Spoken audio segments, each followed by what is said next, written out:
Hello, everyone. This is Lori Barnes, and we are back with another episode of Natural Health and Astrology. We are on episode 28, and I'm here with my co-host, Annabelle. I'm going to let her introduce herself. I'll tell you a little bit about me first. I am an astrologer and a psychotherapist, and I work now helping people set their goals or learn more about themselves in self-development through astrology and goal setting. So Annabelle is a naturopath, and I'm going to let her tell you more about herself. Yes, I'm Annabelle. I'm a naturopath and a health coach. I specialize a lot in gut health, and I have a huge passion for essential oils in helping us in our physical and emotional well-being. So that's what I'll be talking about a little bit today. And I know that Laurie today is going to talk about the upcoming full moon, and I'm really curious to hear what you have to say, Laurie. Over to you. Thank you. I have so much to say. This is a very busy full moon. If you're watching this, you're probably, or I'm thinking that you might be saying, yeah, it's really busy right now. There's a lot going on. So yeah, I've been feeling like that. Yes, Sure. I do too. I'm really, my to-do list is very full. So let me start with the details. So we have a full moon in Virgo. That's the sign. And it will be tomorrow, Friday. It'll be in the morning, really early in the United States, actually right after midnight, Thursday night. So early Friday morning, if you're in California or the West Coast of the US, around 12:18 a.m. If you're on the East Coast, it'll be a little after 3, so 3:18 a.m. And if you're here in Rome, it'll be at 7:18 a.m. because we haven't had daylight savings time yet. So we're off a couple of weeks difference when we have our time change. And you know, that also can play a part in some of the energy that we're all adjusting to this different time. Let's see. Virgo full moon. Earlier I mentioned that it's active, it's busy, and I just want to stress that sometimes the phases, whether it's the new moon or the full moon that we're talking about, it's kind of a more simple time that maybe there's not a whole lot of other connections being made by other planets in the sky, you know, above and over the full moon or the new moon. And then there's sometimes when there's lots of connections going on, there's lots of activity going on in the sky. And if you are new to astrology and you're kind of like, I don't know what you mean by that, what I mean by that is that there's the sun and the moon who make up the moon phase. And then there's the other planets like Venus and Mars and Mercury, Jupiter and Saturn. And as they're moving through the sky, they make connections with each other. And that's how astrologers gauge the temperature or the quality of the time. And sometimes the times are more challenging and sometimes they're more easy. And obviously it's a lot more complex than that. But today we're focusing on the moon. So we're going to talk about the Virgo full moon and then how that might be different than a Virgo full moon from last year or 5 years ago, because we have a Virgo full moon every year around this time of the year. So first I'm going to focus on the Virgo full moon, and then I'm going to tell you about some of the other stuff going on, which I think is bringing in this extra layer of busyness, this extra quality of, I like the word that you used earlier. Annabelle and I were chatting right before we started recording, and you know, frenetic, or kind of like this frantic energy going around. And so if you're feeling that, you are not alone. A lot of us are feeling that, me included. So, okay, Virgo full moon. That means that the sun is in Pisces, because when we have a full moon, it always means that the sun and the moon are in opposite signs of the zodiac. So there's 6 pairs of signs in the zodiac, a total of 12 signs. And when it's a full moon in Virgo, it's always the sun in Pisces. So we're looking at Pisces Virgo energy. And so the Pisces side is the dreamy, visionary, no boundaries, kind of, you know, that's why we call it visionary, because it's kind of like going into your daydream state and really just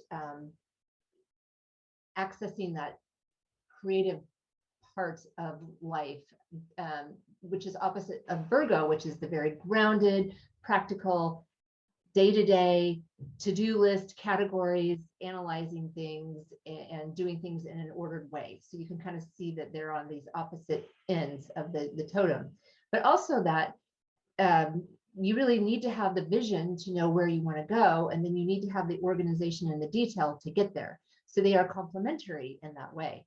And that's the energy of the full moon. There are other things going on that make this kind of add in this little tension to, well, it may not be little, so let's just get rid of that word. There's just some tension.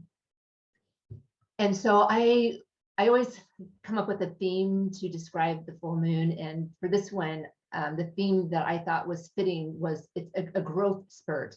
Because when you think about growth, there is usually some sort of tension that pushes you to take action, and you're going towards the vision that you're trying to achieve.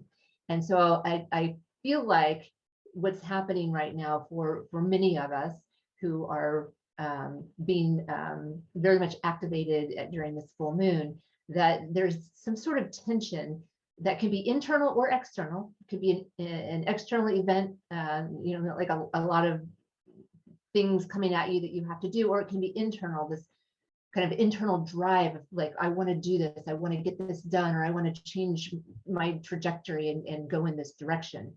And it can be both.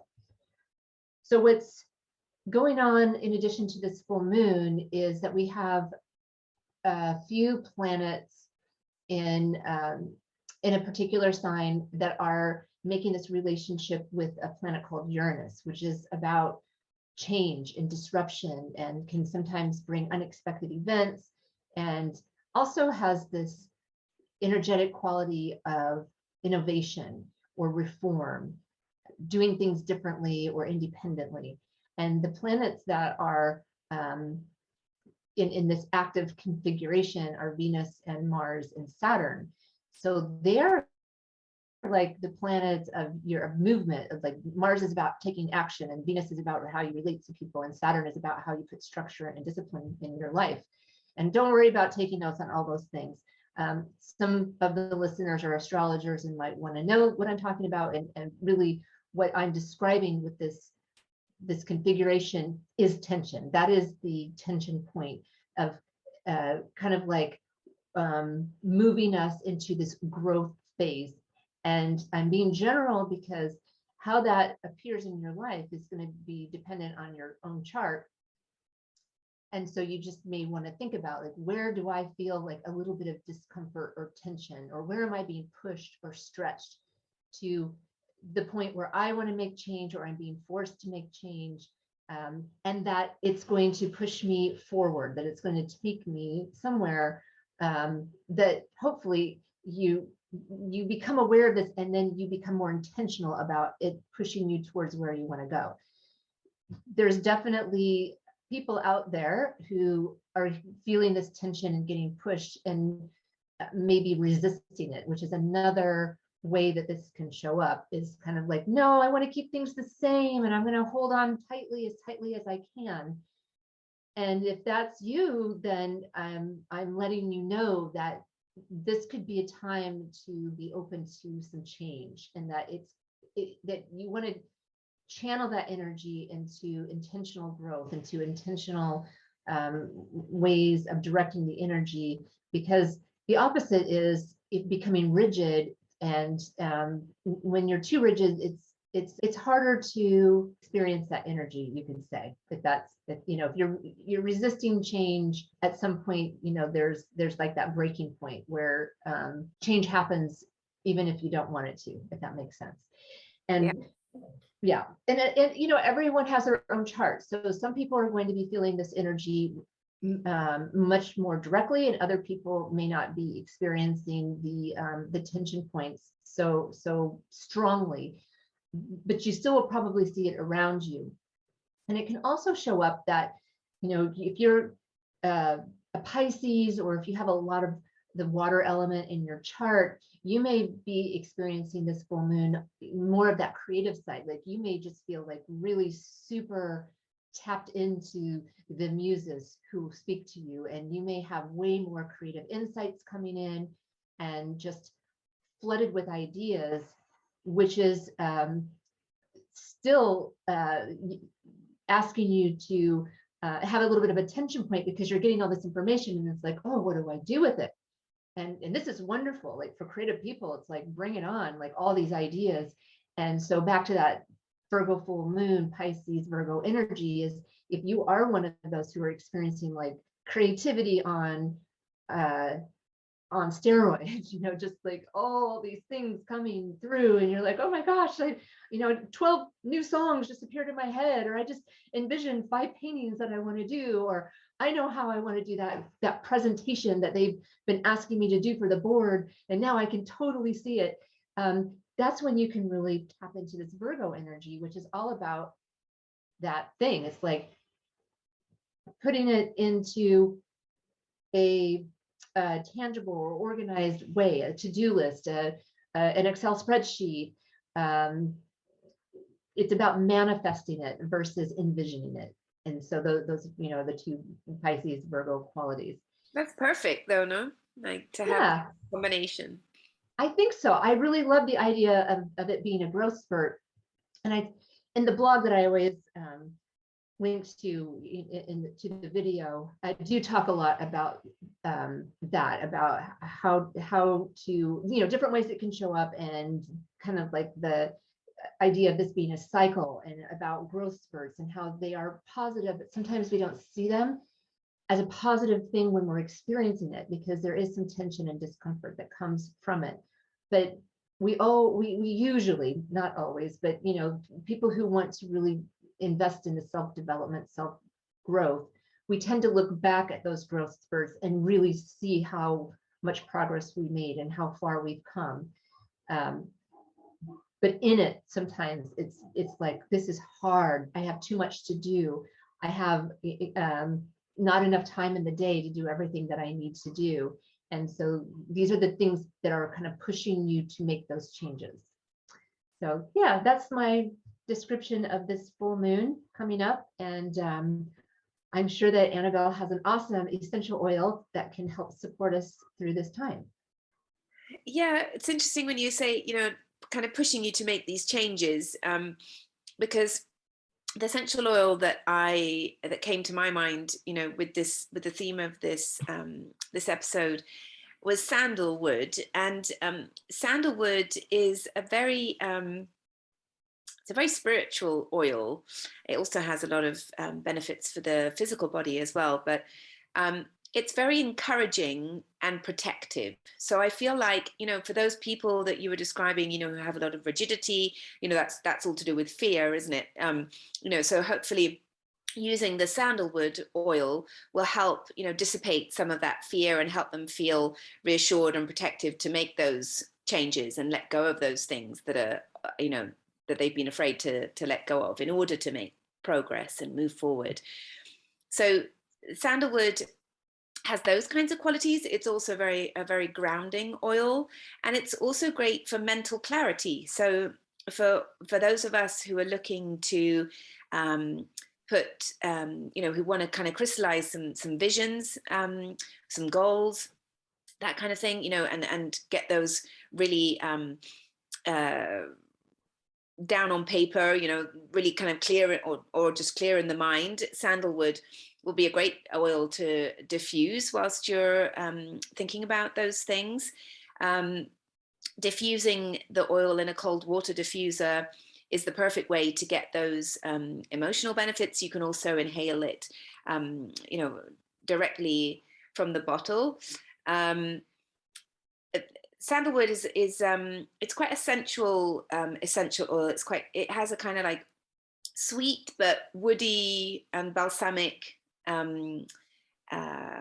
perfume, if you like, we can call it that. And so it's also great for meditation, mindfulness. It's a really great one to help you connect with your mind, and it's also very calming at the same time. So, and then in terms of also physical benefits, it's a very precious oil, and it's great for being used as an antiviral, an antiseptic. It has strong anti-inflammatory properties. It's also an expectorant. So, when we've got coughs or, issues like that, we can rub it diluted. All of these doTERRA oils, they need to be diluted when you apply them to your skin because they're very pure. It's also anti-aging. It's used in a lot of skincare products too. In fact, doTERRA, which is the company that I partner with, they have their own really lovely anti-aging creams and things that I use a lot too. As often sandalwood in there. It's also a natural aphrodisiac. So it's got lots of lovely properties there, and I think it's a really great one to help support us in this kind of energetic and emotional field that that we're talking about around the full moon. Love it. And I love sandalwood. I think it's like right up there with lavender for me. Yeah. One of my favorite ones. And I didn't know that it had all those qualities. I didn't know about the anti-aging, and I didn't know about the expectorant. So I'm so glad that I know that now. Yeah. And you can put it on, and I always say this, another really nice way is to put the oil on the bottom of your feet, massage it into the bottom of your feet, because that's, if you're looking for like a calming effect, an effect that's going to, have a systemic effect, let's call it that, either physically or mentally, it's going to be calming, it's going to be antiviral, anti-inflammatory. So there's lots of benefits by applying it also that way. Cool. I might do that tonight when I go to sleep. Yeah, it's a nice one in the evening. Yeah, maybe I'll get some good creative dreams. Okay, so I think I'll go ahead and share some ideas of what to do this full moon. Okay, I have started doing quotes. If you've been watching the last few months, it's this new thing that I've started doing because I love quotes. So my Virgo full moon inspirational quotes, I have two. The first one is, "Growth is the only evidence of life." And that's from John Henry Newman. And I think that that's a little bit broader than the full moon. I think that I liked that because it just covers like this, all of the energies that I mentioned earlier. We have so many planets active at the time of the full moon, and the growth spurt theme, I just thought, that kind of ties it in really well there. So growth is the only evidence of life. Interesting, something to ponder. Nice, I like that. Yeah. And then the second one that I liked is, it goes, "A year from now is a reflection of the choices you choose to make right now." And I couldn't find the author. I found quite a few that said unknown, and then I had others who used it, but I wasn't sure who actually did that. So if you're listening to this and you know who said that, I'd love to be made aware. But I really liked that because it kind of ties into, I think there's an underlying thread that we have going through all of the videos that we've done, and we've done quite a few now. I mean, we're on episode 28. So yeah, we've been doing this for a while, and that is just kind of being strategic about where you're going and being intentional and purposeful. And I think that people do listen to these videos to help them make their day-to-day choices and routines. And I mean, I know you're not going to listen to this video to make huge, large decisions in your life, but it can help you just be more mindful and conscious and aware of kind of like how you're moving through life. And so it's a big thing for me to constantly be thinking about, where do I want to go and how am I going to get there? Because that's what I do in my practice. That's what I help people to do. And so when I saw this, and as I was writing my blog, it's just like it really, to me, kind of fit in. So hopefully those quotes help you. And then, so some ideas to do on the full moon, which is again tomorrow, Friday. So you have Friday and the whole weekend. And new moons are culminations. It's, being full of something. So, we're really full of energy right now, and the energy is growing, and it will peak tomorrow morning during the full moon in the time zones that I mentioned earlier. So Tomorrow or this weekend, some things to do is to organize your to-do list and break it down into doable steps. So kind of taking that visionary, overarching thing and start breaking it down into tasks that you can start doing right now. There is a full moon ritual that I've written, and I have a ritual for each of the elements. This is an earth element full moon. So there will be a link to this that you can go to, and you can learn how to do a full moon ritual.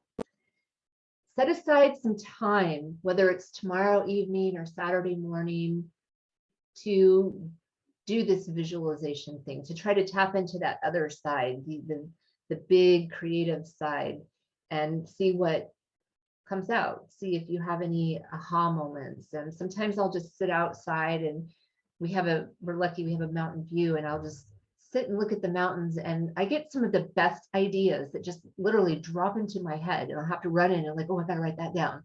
And then I'll go back out and like, do you have anything else for me, universe? I'm open, I'm ready, I'm listening. Some people get them in the shower, sometimes people get them in, in Meditation. Yeah. I tend to get them when I'm sitting outside looking at the mountains. But wherever you have your peaceful spot, go there and just open yourself. Another nice thing to do under this full moon is to take this organizational energy of Virgo and do something new, do something different. Instead of just organizing, like organize it in a new functional way, a different way than before. Like maybe you've been thinking about moving this thing in the kitchen to that side of the kitchen because you want to make this thing and it's never in the right place. So I'm just going to change the kitchen around and make it functional in a different way. That works really nice under this full moon. And I know I'm talking about the day of, and I probably should have put that in the next 2 weeks. So, if you're like, I want to do that, but I can't do it Friday or Saturday, do it sometime over the next 2 weeks. And I'm kind of flip-flopping between the organizational, very concrete to-do list stuff and that high-level creative, like, calling up the universe, dial up the universe kind of thing and put my order in. Because both of them are, and they're working together. Like, it was like, give me my vision, and okay, now I'm going to go do it. That kind of thing. So any kind of thing that's creative that you enjoy doing would be great to do Friday or Saturday, whether it's music or art or enjoying music and art as a consumer or an artist. Those would be really nice things to do. And then I think this is a really cool thing that, again, it doesn't have to be Friday or Saturday, but if you can, because it is spilling over into the weekend, is going where the land meets water. Now, not everybody lives near an ocean, but maybe you live near a lake or a pond. And because it's like Virgo is earth and Pisces is water. And so the water is representing this creative part of this energy. And then the Virgo is relating to that very grounded to-do list kind of energy. So I do think when I was thinking about like, well, what would represent that if I'm thinking about the elements, and we know it's water and earth, and I'm like, well, it's where the waves kind of come in and they hit the sand, or if it's a lake where it meets the grass, or if there's rocks, or if it's a pond, you usually can just kind of like walk right up to it, and where the earth meets water could be a really nice place to go and do some meditation. If you can't get there, take a bath and then bring some earth into your bath. So it could be like a clay mask, or it could be the naturals or the essential oils, or even flower petals. You can just get some roses and take, roses and the fragrance that we talked about today. But maybe you can find something that's more earthy. I don't know, maybe jasmine could be more earthy. I don't know a lot about flowers, Right. but that's just an idea. Yeah. Yeah. Nice. Okay, so for maybe some longer, over the whole 2-week full moon period, some ideas is to start a new health regime. Virgo is the sign that we associate with health and with healthy eating and digestion. And I didn't so know that. Yeah. So it's a really good time to start any kind of health regime under this Virgo full moon. And I mean, it is a full moon, and usually we talk about starting new things at the new moon, but we can't ignore how Virgo is so tied to those things. And it could be also whether, I mean, let me start that over. Rather than starting something new, tweaking what you're doing, maybe improving it, altering it, upgrading it. If you've been doing it for a long time, it might be time for doing a makeover, like redoing your health regime. This is one thing that I absolutely love, and I don't know if I'll have time to do it, but I'm going to try, and that's feng shui. So I think feng shui is something that really does capture the essence of Virgo and Pisces, again, because you're being creative and you're kind of visualizing rooms that work with energetic pathways. I'm not trained to do feng shui. I've just done it on my own, so I won't go too far into that. But then the Virgo part is coming in and actually doing it. It's like actually rearranging things. So I think that if that's something that you've been wanting to do, that over the next couple of weeks would be a nice time to do that. But any kind of organization is great. Organize a room, a closet, a garage. I think that you're going to get the most out of this full moon is if you're making it functional. Like you're not just reorganizing it to reorganize, but you're actually trying to do that for a goal. You want to make maybe you're even going to be switching out your wardrobes because spring is right around the corner. But whatever you're doing, do it with a functional eye. Like I'm changing these because I want to organize this better, but really think about like what's going to be most useful to you. And then the last thing that I wanted to mention is just voluntary aid is highlighted right now. So if you're in a position to help, that this is something that you could do. And this is actually not as associated with the full moon as it is with the other configuration, the one where I talked about with the Venus, Mars, and Saturn having that connection with Uranus. And that's what I was saying is the tension point. Well, the sign of Aquarius is very much related to humanitarian causes and just knowing where we all are together, no matter where you are in the world. We know that there's a very serious situation going on in Eastern Europe. And if you are in a position of doing any kind of humanitarian work, that with the configuration in the sky right now, with Aquarius energy being highlighted, that this would be a good time to do something. So I just wanted to say that. Yeah, nice. Yeah. Good. So I will have, as always, more on this in the blog and some journaling prompts for you. Thanks, Laurie. Yeah. We'll be you. back for the Aries new moon on April the 1st. Great. That was really interesting. Lots of food for thought. Yes. Yep. Okay. Well, I hope everybody has a wonderful growth spurt, and we'll see you next time. Yeah. All right. Take care, everyone. Bye. Bye. Bye. Bye.